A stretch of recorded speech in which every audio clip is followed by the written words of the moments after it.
Carl Jung said, "Awaken and shine your light for others to follow. The privilege of a lifetime is to become who you truly are." This is an invitation to move differently in the world, to operate from a place of deep knowing and alignment. I'm Adrienne McDonald, and welcome to the Source Code Podcast. Let's dive in.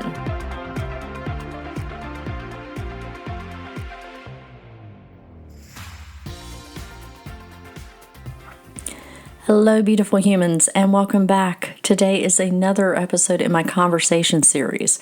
Today, I have Cori Stuart joining me. Cori is a holistic healer who assists individuals in reconnection through intellectual, energetic, and physical exercises. She specializes in releasing anxiousness, self-doubt, and energetic blockages, utilizing the chakras as guides. She received her master's degree in public history, which we dive into a little bit in this episode and how it ties in, and is a master Usui and master crystal Reiki practitioner. So let's dive in. Hello and welcome back, folks. I am very excited to have my friend Cori Stuart with me today. And we are going to talk about some of our experiences with alternative healing techniques and modalities, and some of the challenges that we've had in our lives with different things like anxiety and the like, right? So welcome, Cori. Thank you for being on. Thank you so much for having me. I'm super excited to share a bit about kind of our story, not just my story, and to be able just to get those great different aspects out there. No. So Cori and I have known each other for a good many years now, and I think we met in a mastermind type situation, and had a bit of a shared background around dealing with anxiety, and the prescription medication route not being the best work for us. So and to be clear, I don't think either one of us is anti-medication per se. If you need it, you need it.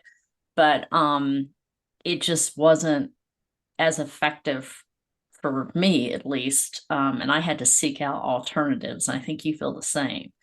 I definitely feel the same.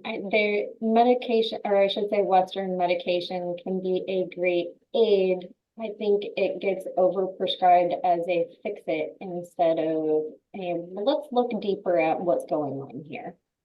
Yeah, I think a lot of medications, Western medications, like you said, are band-aids onto things. And I'm an old tech guy, right? So I'm all about root cause and wanting to explore that. And I think that that's something that we share in our story, is we were looking for different ways of doing things. Now, for me, that has been, I had a lot of anxiety in my 20s, and I was put on prescription medication, and it just wasn't effective. I mean, they tried various different types, and then I found acupuncture was very effective for me. Lots of therapy, lots of talk therapy, people, and also massage therapy. And then at some point I found Reiki, which you are an expert in as well. So what are some of the things that you've tried? Gosh. So for me, I can remember being anxious as far back as second grade. And that started with being at a private school where they prayed for me because I wasn't the right religion. Nothing like making a new kid feel super comfortable by putting them on the prayer list because they were going to hell. So, when people are like, how can you be anxious at age 8? That's how. But definitely in college and in high school too. But in college, that's when I started exploring more than just the talk therapy and, okay, what are medications? And a couple of doctors were just like, well, since the rest of your family is on meds, you're going to be on meds for the rest of your life. Congratulations. And it made my anxiety worse more often than not, or it just made me completely numb. Like, I can't recall the last time I laughed, let alone really smiled, and this isn't good either. Um, and it wasn't honestly until my 30s that I really got introduced to more alternative methods, whether it be Reiki and energy work or actually asking questions and getting answers, such as the mastermind type situation that we were in, instead of, no offense to talk therapy and going and having the same conversation over and over again. Um, but going to more of the mastermind type situation is where I got introduced to acupuncture can be used for this. There are different supplements other than just magnesium, which can be used for this. Or how's your sleep? What are you around? And so for me, it was like, okay, so adjusting what's going on between my two ears was the gateway to energy work, to acupuncture, maybe talking to a medium, um, learning more about crystals and the fact that there are all kinds of beautiful healing properties there. Same with essential oils. I love a good sensory deprivation tank. I could go on for hours. Yeah, you made a good point there. I think that because it wasn't until my 30s till I got really introduced into effective alternative methods. And I think part of it was I was exasperated. And I think the other was I had done so much therapy, there was an opening there that I could, so something was able to get in. And I think the first profound alternative healing method I had was probably acupuncture. And because when I went in, she was so thorough. And for the first time in such a very long time, because I had chronic insomnia, I slept. Like I really slept. And I think that's the other thing that a lot of people don't realize. If you don't have good, deep sleep, it you can forget about having a regulated nervous system. And I think that's at the core out of a lot of the things that we're talking about here is how well regulated is your nervous system? Yeah. And do you have the awareness around, do you have a well regulated nervous Yeah. system or not? And I think that, and that's something you and I've talked about, especially over the past several months, is the nervous system. So what are your thoughts on that? Well, as a person who hasn't been getting decent sleep for several months, as I've been adjusting to a new pup in the house and potentially this glorious thing called perimenopause, um, it's really had me reassessing what are those great tools, but it's also, okay, I know I might be prone to anxiety, which most of the world is finally feeling comfortable and saying, maybe this is a thing and we shouldn't be shunning the people who have been saying, I have anxiety for the last 20 years. And that is one thing I'm kind of grateful for COVID in bringing to the public light, that it's okay to not be okay and to ask for help. But going back to the regulated nervous system, it's becoming and taking the time to become aware of what's not right and how do I try to fix that. And I think that's been kind of the most crucial thought pattern change over the last 15 years or so of, okay, what's not right and how do we actually fix this? And I know you mentioned you have a tech background, so you want to get to the root of things from that perspective. For me, having a history background, it's what's the root that we can learn from the past, because more than likely I'm not the first person who's gone through this. So how do I take their history, make it my knowledge so I can help others change their future or learn from their history too? Right. Because you have a master's in public history. Yeah. Which I keep wanting to put you in the art and creativity history bucket. And I know you keep having to remind me of that. But I think it's important here because that also ties into like your human design, you're a manifesting generator 1-3. And Yeah, a one, if you guys have listened to my podcast, you know the one like to dig in deep, like they want all that knowledge. And when we ran Cori's chart, I looked at this, I was like, yeah, I could see it. And then the three's like, but I want to experiment with all the things, right? Which I think is yeah, great because especially about this particular subject, and I think this helps you so much in your practice, is because you've got this depth of knowledge, but you've also done all this experimenting. And it's like yeah, this perfect blend of both things. yeah. I think one of the most fun things to do is be like, I kind of view it as a great science experiment, right? That's basically what our life is collecting data. So how do we collect data? Well, you can read it in a book or you can experience it. So for me, I went through a nasty car accident a couple years ago, and it was one of those situations where I got to relearn because I had unlearned half of the things. And it was, okay, let's experiment. Does this still work? I know I used to do this. Well, do I want to try it just a little bit differently? Like when I do meditation, do I want to try different essential oils? Do I want to try different crystals? How do I tweak this so I actually get the results that I want? And because I also have a practice of holistic healing, that are results that my clients might really appreciate knowing that, okay, this is why I suggest this oil or this crystal or this breathing technique, this question running through your head, whatever that might be, to let it go. Like I've got the data saying, and it didn't work so well. It might work for you, but let's try just a couple little things. It's that tweaking. I think that the recognition that there is, I love this term, I read it somewhere and I don't remember where it sourced from, the bio individuality, because I've tried modalities and I know you've tried modalities that we know work great for other people because we know Yeah, some people that like I'll use EFT, the tapping thing. I have a certificate in tapping that I don't use it because it's not an effective modality for me. But I know people that swear by it. yeah. I'm similar for EFT. It's not my jam. Um, I know there are other individuals, like we have a great acquaintance who has a tachyon chamber, Mm-hmm.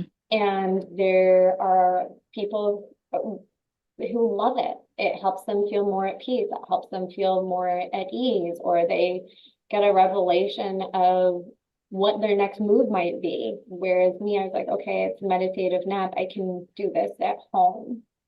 I can Right. take myself to the same level. But, and that's the great thing with Reiki as well. Like for me, it's definitely my jam. I now have 4 or 5 masters because I can't stop learning. It's the data gathering. Um, but for me, Reiki has helped with my anxiety, it's helped with my pain reduction, and it helps me just with the general ebb and flow. And I love sharing that forward. Whereas for some people, it just might not be their jam, and that's cool too. Reiki was really profound for me because I came across it. I had esophageal spasms and I had an endoscopy, and they basically said, we don't know why this is happening, but um, we could give you anti um, reflux, acid reflux meds, but that's about all we can do. Right. And James had a friend who said, hey, why don't you send her to me and I'll see what I can do. And within 2 sessions, those spasms were gone. And my spasms were bad enough that I was having trouble eating. Yeah. And I was like, what is this magic? Yeah. And Yeah. what can I do? And I went and I took the course because it was like, okay, I can learn how to do this on myself. And for me, I've always been an energy practitioner of sorts, but I didn't have, it gave me the ability to focus that and control it. and be very intentional with it. That's what the training did for me. Uh, and so, yeah, it was really, really life changing. I use it every day now. So, Yeah. And for me, it was my anxiety was hitting a high again. And I used to have panic attacks to the point where I was so dehydrated, I'd be like in a curled ball, borderline needing an IV to get rehydrated for me to function again. mhm. And thankfully, I haven't had one of those attacks in years. But one of my friends suggested they had lost a parent recently, and they're like, if this is helping me feel calm with it, maybe it'll help you. And I'll pay the snake charmer. It won't work. I have tried so many things. And after 2 sessions, I was like, okay, this is something. I feel much more calm and much more at ease. And I was in a pretty toxic environment in hindsight. And I'm like, okay, so Reiki is actually doing a lot more than I gave you credit for. But I showed up for Reiki level 1 training thinking I'm going to be able to work on other people. I didn't even think about the fact that I could do Reiki on myself. Yeah. It was more so because my gut instinct is as a recovering people rescuer or people pleaser, however you want to view it. It was I'm going to go conquer and help and everybody else feel better. And I can do this for myself. This is amazing. This is even better because It's I can the do both. and so many I think so many healers have that. It's the Mighty Mouse, here I come to save the day. Yeah, Right. And I think that, but the reality is, and you and I've talked about this a lot, about this being in the industry of people working out their own crap on their clients. And we yeah, both, I feel like both of us are on that same page of yourself first, because you yeah. have no business going out there working out your crap on your clients. You got to put yourself first. You got to put Yeah. yourself first. Well, and I think even you said in one of your prior episodes, you've got to teach like once you're through the wound, not from the wound, Yeah. but when you're on the flip side. Yeah. And a lot of people in the coaching industry, whatever type of coach they are, yes, they most certainly are taking their stuff at the same time as they're walking their clients through and create more trauma that they're not necessarily healing, which is Yeah, I think the you have to opposite. you have to come from your scars, not from your wounds, Yeah. definitely. Yeah. And I think that I I think where social media has put pressure on people is around the, well, you need to be quote unquote vulnerable. And I'm like, you can talk about perhaps or share some things that you're processing through from a in certain instances. But if you're teaching and working with someone, I really feel strongly that you need to have a certain level of integration and embodiment, because it comes through differently. It comes through differently. Yeah. I'm a that's a hill I don't have many hills that I'll die on, but that is one of them. But because my job is to not keep you in my presence forever. I want you to be able to, I want to give you tools Yeah. to go out and be able to do this for yourself, and then go to someone else if you want to continue working with them to get to that next level. Like you're not, I don't want you stuck in my orbit forever. That's not useful to you, and it's not useful to me, quite frankly. Yeah. I could not agree more. For me, it's the best compliment when you call and say, you know what, I'm feeling really good. I don't think we need to keep chatting. Like I'll reach out when if I need, and I'm like, excellent. That means that you've got the tools and you're using them to help you be you. And you're trusting and building forward. That's an excellent space to be in. Did that play into one of your decisions to actually start teaching Reiki? Is to enable people to do it for themselves? Definitely. I had a lot of my clients who are just like, so what do I do in the in between of sessions? Because I can't be in here all the time. And for me, and for them, it was a great way to be like, okay, I appreciate that you still want to come in or may need to come in. Let's give you that extra tool to have in your belt that you can use on yourself, you can use on your pets, family members if needed, to take care of yourself to be better balanced. And I've always loved sharing stories. It's the historian in me, because to me that's what history really is, and that's part of why I love ancient history. But back on track, teaching Reiki. Um, with teaching Reiki, it helps me to remember all the little nuances and all the vast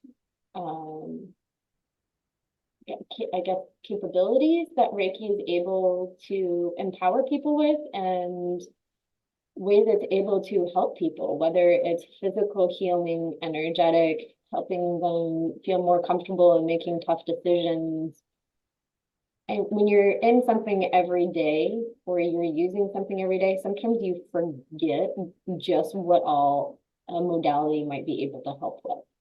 And in teaching, it helps me go back to the roots so people are empowered with that information. And for me, that's a win-win. Yeah. So playing off something you said, what other ways do you think your love of history has come into your healing practice? I think a big part of our healing is learning from our own stories. I know you and I are both fans of owning every aspect of ourselves. Like, we can't just leave parts of our past buried under a rock because it's dark or considered hard. It's looking at those moments and being from, the scientific or the general, however you want to approach it, but what data is in there that we can grow with and that your body really doesn't want to hold on to anymore.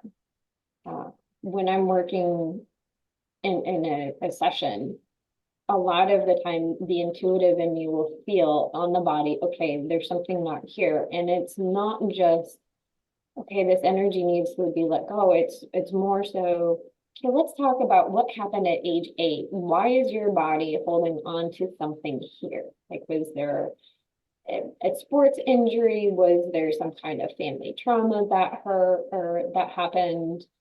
Let's talk about it and let's move this ish out.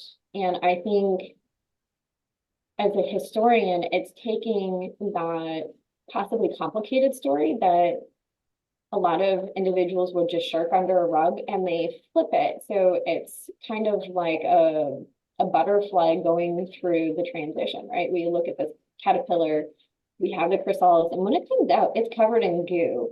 Let's be honest. I think a lot of us forget about that goo phase. We don't just automatically come out and we're perfect and we're ready to fly. Like, we've got a little bit of a transition of let's have that one last layer strip off, dry off, whatever, before we can really fly. And I think with history, that's the part of the story that's so crucial, that helps us be able to really be empowered and our superhero selves, and incredibly be able to help take care of other people too. Now, I'm interested to see how this plays into your love of crystals, because you've got quite the cabinet in the office. I do. So at one point in time, I worked for a family friend's, or excuse me, a friend's family jewelry store. And when I was studying for some of the geology exams, I learned about Ayurveda. I mean, alternative modalities definitely were not a forte in Central Illinois. We'll leave it at that.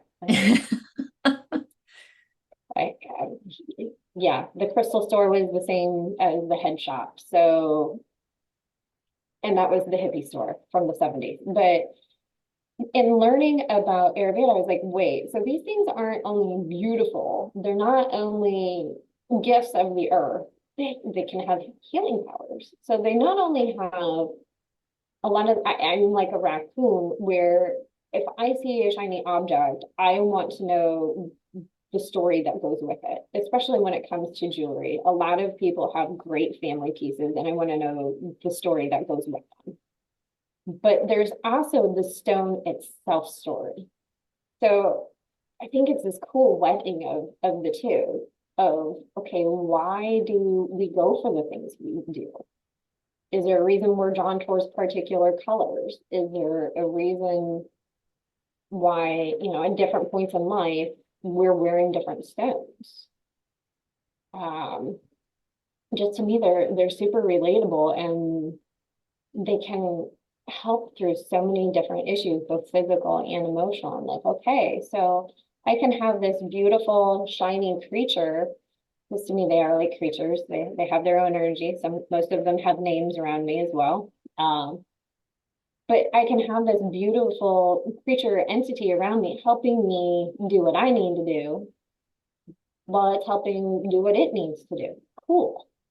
So it's just energy having a purpose. Beautiful and shiny most of the time. What's your favorite? Oh, Give me your. I'm not. I'm not going to do that to you. What are, like your top three? Your top three. oh, oh. Carnelian is almost always around me. Carnelian is an orangey red. It is a great stone for helping with inflammation reduction, sinusitis reduction, helping to get the sacral chakra reactivated or to keep that fire going, get that creativity and that sexual energy continuing to move and grow. And I've also worked with some clients where it's helped with tissue regeneration, like post-surgery. It's helped a couple of clients out. Another one of my favorites is labradorite. It's a stone of magic and protection. She has done her job numerous times in my life, and I'm very grateful for that. And she's moody. She's got flashes. That's part of the joy of labradorite. She's a cousin to moonstone.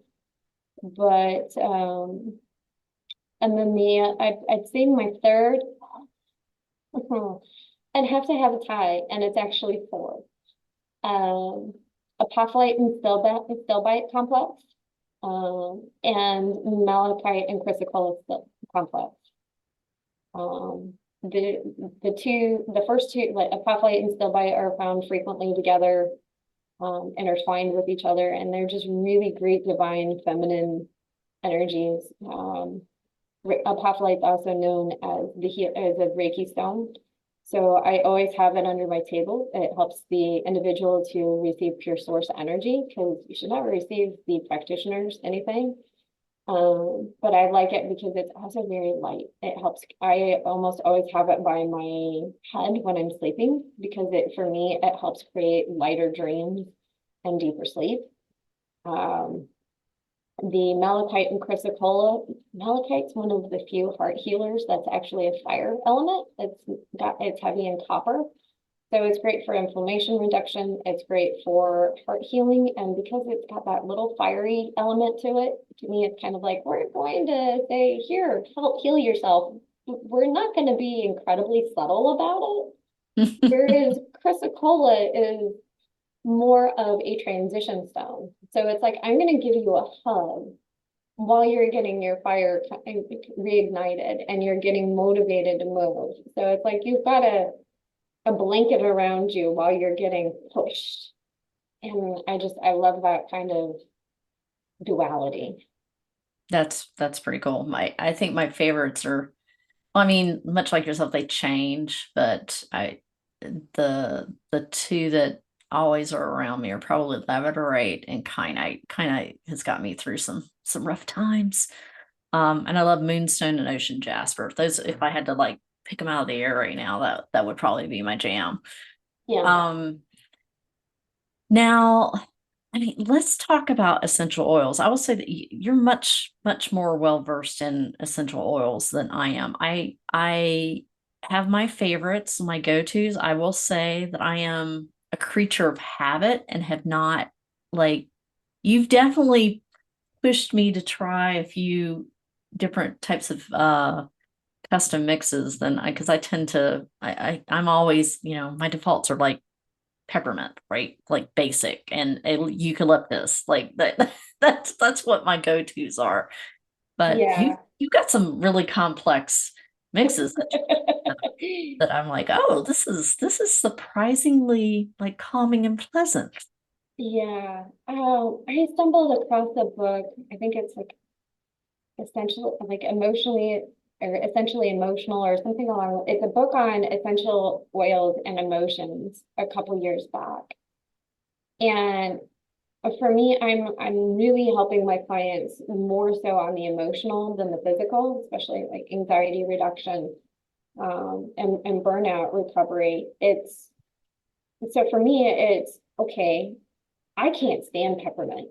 I know it's good for me, but in cinnamon's even worse. And cinnamon is one of the best oils you can have around you. It's spicy, it helps invigorate. It's a really great cleanser. So for me, I was like, okay, what are the things that are, I guess, forgotten about? Like clove. Clove is great for boundaries and non-ironic. It's in most holiday foods. Hmm. I'm now curious about this. Like, what did our great grandmothers know that they weren't sharing? Like, I'm sure they weren't saying, here's your holiday ham. It's got clove on it. By the way, get out of here by 7 o'clock. Um, but so for me, it's what are little things like that? I'm also a bit of a lazy witch, and if I can use Palo Santo to dispel negative energy while also replacing it with the positive, whereas sage just dispels the negative, I get sidetracked way too easy, ADHD, whatever you want to refer to it as. I'm like, okay, so if I'm all of a sudden thinking about my grocery list while I'm smudging my house, this is a problem because I'm no longer filling that void with positive energy. So while I'm saging, what are things that I can diffuse, or can I diffuse the sage with something to help balance it? Cool. Let's use some citrus because citrus is uplifting, or use a floral because rose oil is the second highest vibration oil in theory. So frankincense is very potent in regards to helping to heal. Well, rose is right behind it. And to me, rose is more like the feminine energy, whereas frankincense is the masculine energy. So it's that balance. And how do we intertwine those two, and how do we help build with those? And just the fact, similar to crystals, there are all these little nuances that can And you help have to, us heal. it's like everything we talked about on this podcast, you have to find what works for you. Like Yeah, I'm not a rose fan, yeah, but I have picked up some frankincense and I'm digging the frankincense. And I know you hate, I think it's patchouli. Is it patchouli? Like you yeah, can't stand that, but I'm like, oh, I love it. Like I love this. So you have to find what works for you. And I think that's yeah, what's so beautiful about there being so many modalities out there, alternative modalities out there for people to try. Because yeah. and I think if I was gonna, when I have conversations about this with people, it's like find, it's like I say on the podcast, find what works for, find the language that works for you. If I'm teaching and Yeah. something, if you don't like this word, then take the spirit of the word and make it your own. It's, Okay. if you're looking for a modality and it doesn't work for you, hello, tapping for me, but uh something like a Reiki, my James can't stand massages. He hates them. But he loves a sensory deprivation tank. Like a Yeah, float tank, that is his jam. yeah. And I'm claustrophobic, so I wasn't real fond of being locked into a tank, although they now have open Open one. floats as well. Yeah. And I liked that a lot better. But there's so many options out there that I don't feel Mhm. like people know that are alternatives to medications. And another thing is I use red light therapy. I think you use red light therapy, I and sure that's, do. I've got osteoarthritis in my hands. I have HEDS, which is a rare connective tissue disorder. And again, I went in to have the shots, the cortisone shots, no effect. Red light therapy takes me a little bit more time, but works like a charm. It's like, Yeah. oh, I can move my hands today. This is good, you know, and stuff like that. So, Yeah, I'm a huge fan of red light therapy. It was actually one of the modalities the functional neurologist used post-car accident. And that was my introduction. It was like, okay, if a functional individual is using this, I should probably have this at home. And it saved me a lot of headaches. I also use a heated amethyst mat in my practice, and it's for not only the EMF reduction, but it helps the inflammation reduction through the whole body. So, in between clients, I'll make sure to have 10 minutes occasionally just to be like, okay, I need to put myself on my mat. Like if I've got 3 or 4 people in a day for in person, I'm like, okay, let's regulate our own body. And one of the other things we haven't touched on is getting outside, like yeah. grounding or just being around nature.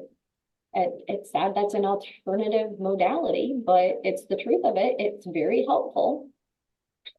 I think one of the most profound things about nature that has done for me was getting early morning sunlight into my eyes. That whole protocol around resetting your circadian clock, where you go out within 30 minutes of waking, get the early morning sunlight into your eyes, go Mhm. out around noon, and then go out around dusk. And I've had lifelong insomnia. And within 2 weeks, I was sleeping. And this is in the height of menopause, people. Um, I was sleeping deeper, and I was a person that used to like hit the snooze button. So I was a snooze button person. I'll wake up without about the same time every day without an alarm clock now. Yeah, And all I had to do was go outside. If I'm yeah, feeling restless, go outside. And I know you're a big fan of grounding as well. Go outside, walk yeah, barefoot around the yard.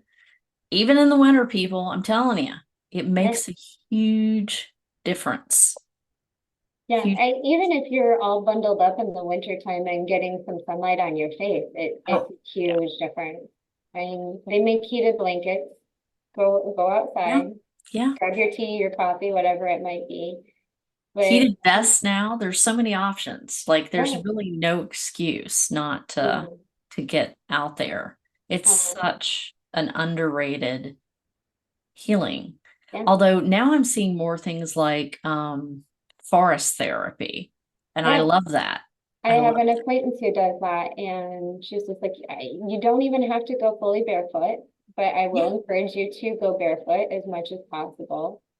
But it's a beautiful experience just to sit and listen. And I know a lot of people still struggle with the concept of meditation. You have to be silent for 30 minutes. I'm like, no, just the next time you go for a run, put the earbuds in, but don't turn them on and just listen to the nature around you. Yeah, Um, that I think that there is a large misconception around that all meditation is sitting in the lotus position, being silent yeah, or saying some mantra. And that can be very yeah, useful. But if you have like ADHD or something, that's quite painful, people. It really is. But you can, I mean, there's walking meditation, there's running meditation, yeah, there's somatic movement at it. Like there are so many different options, yeah. but the intention is to bring yourself into the present and be aware of your body. And that is Mhm. really what the intention is. That's where the magic happens, I feel like. Yeah, and one of my favorite things to do, my office thankfully has a lot of great grass near it. Like Mm. I actually say thank you to the lawn care people. I'm sure I'm the only person in my business complex who thanks the lawn care people. But and I will continue to do so. But in in between sessions, one, I have a dog who normally snores through my sessions. That's its own meditative therapy and anxiety reducer, which that's another alternative method, get a pet. Um, but she's got to do her business. She's got to go outside. So in between sessions, I'm taking my shoes off and we're walking in the grass, getting reconnected. And it's a great blood pressure reduction. One, watching her be a little goofball, but two, getting my actual feet just in the grass. Well, that brings me to my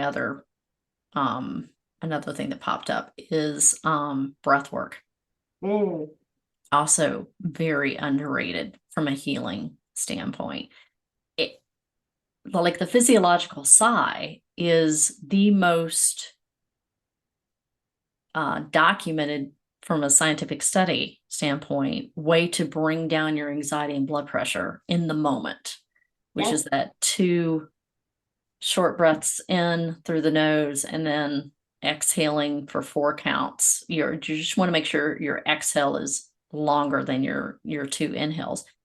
And I can't tell you how many people I've told that to, including a good friend of mine who has habitual high blood pressure. And she's just like, this has been life changing, just that one thing.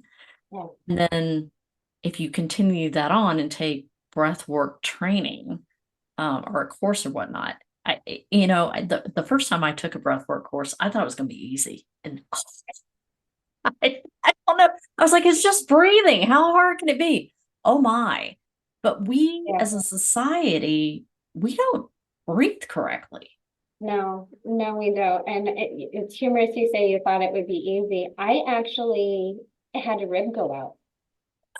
So I was doing a breathwork course, and because I had been so accustomed to shallow breathing, Yep. when I finally was expanding my lungs and trusting my body to do what it did, I went to my chiropractor and like something just doesn't feel right. She's like, "You've got a rib out." I'm like, oh,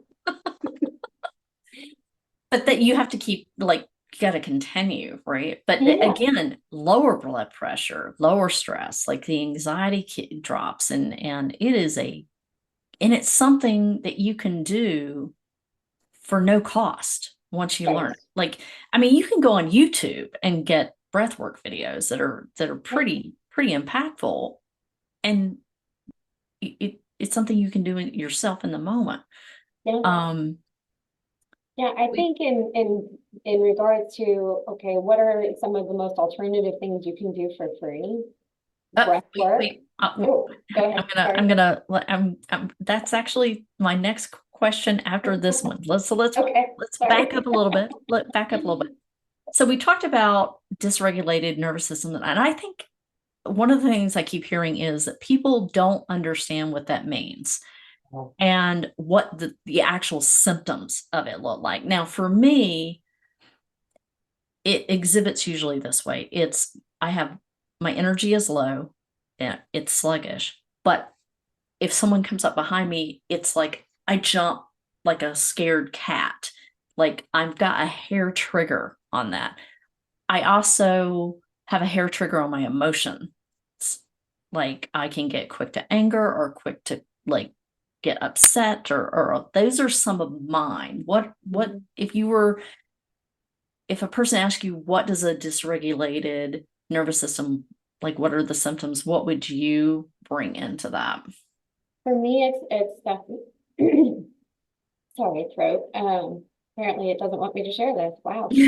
But for me, it's dysregulated emotions, feeling a bit of emotional extremes, brain fog, and being able to pull the right word or remembering what I'm supposed to get accomplished that day or in the upcoming days. That might as well go out the window.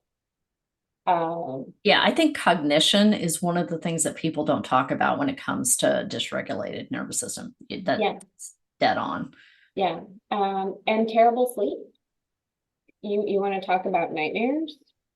I think it's when you're and with that it's a vicious loop because they feed each other. Because then you're not sleeping well and it furthers the dysregulated system. But definitely the cognition and similar. The physical reflexes are a little bit more on edge, or just feeling the lack of energy or the muscle soreness. Right. Right. Um, All right. Now let's talk about our top three free recommended things that we can do. okay, I have to pick three. Yes. Um, I don't think we can stress enough the importance of rest. It's that deeps, it's not just sleep. When I was talking with a client the other day, she's like, well, I spend a lot of time on the couch. And I go, great, but are you judging yourself for spending time on the couch while you're reading your book and spending time with your husband? You got to let that go.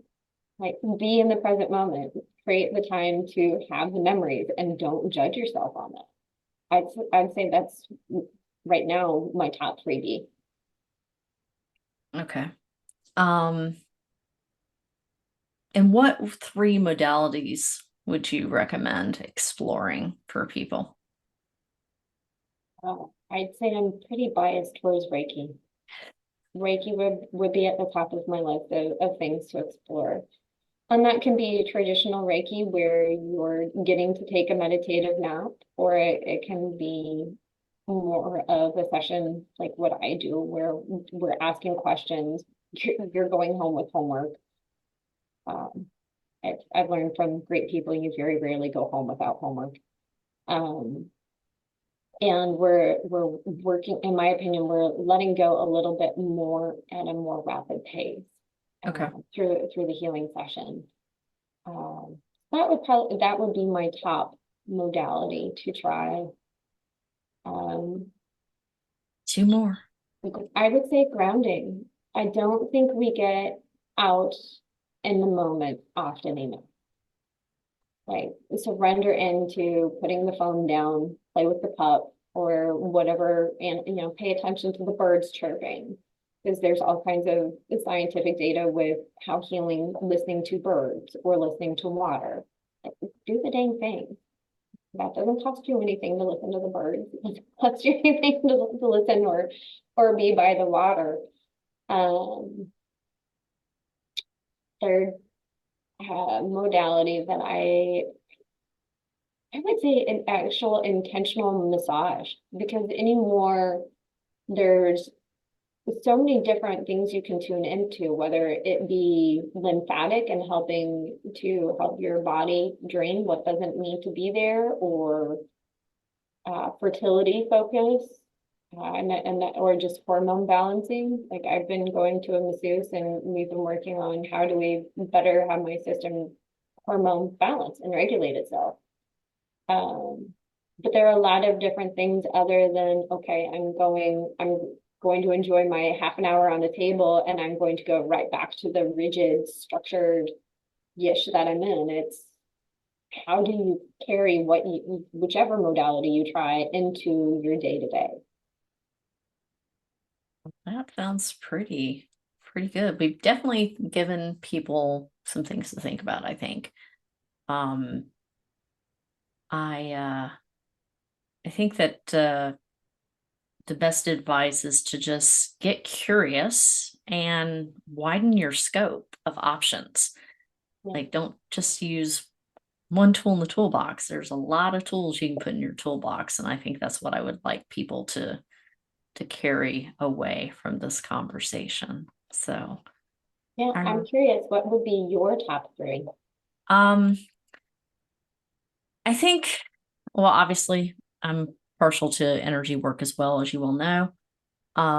Whether that be Reiki or TRE or healing touch. I mean, there's definitely a lot of different options out there.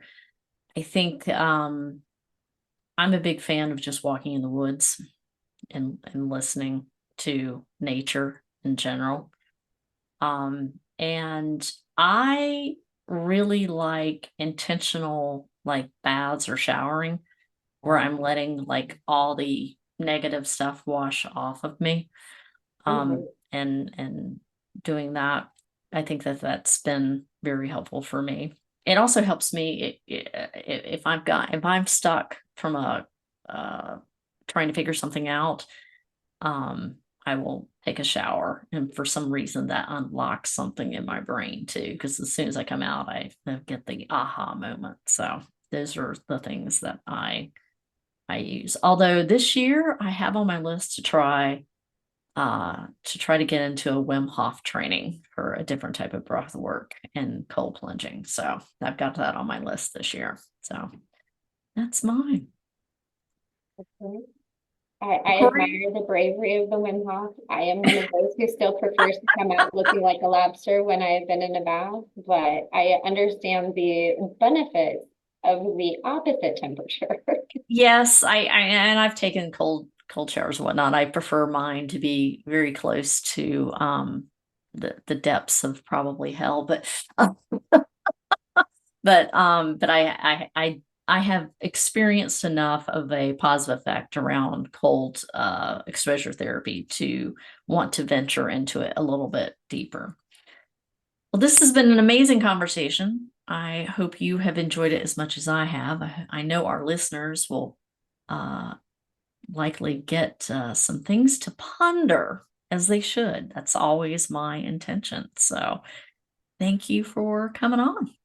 My pleasure. Thank you again for having me.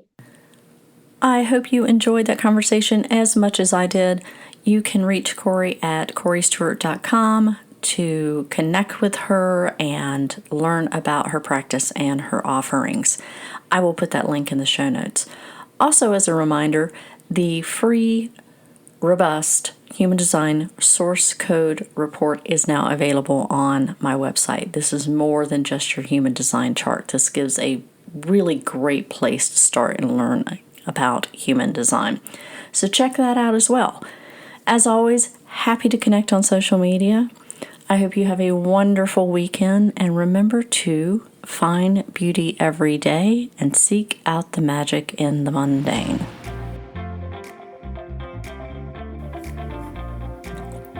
Thank you for listening to the Source Code Podcast. If you found this episode insightful and feel moved to, please leave a review and share it out with those you believe will find it helpful. You can check out my website for more information at www.adrianmcdonald.com. And for more of my more regular musings, connect with me on Facebook, Instagram, Threads, and LinkedIn. I hope you have a beautiful week.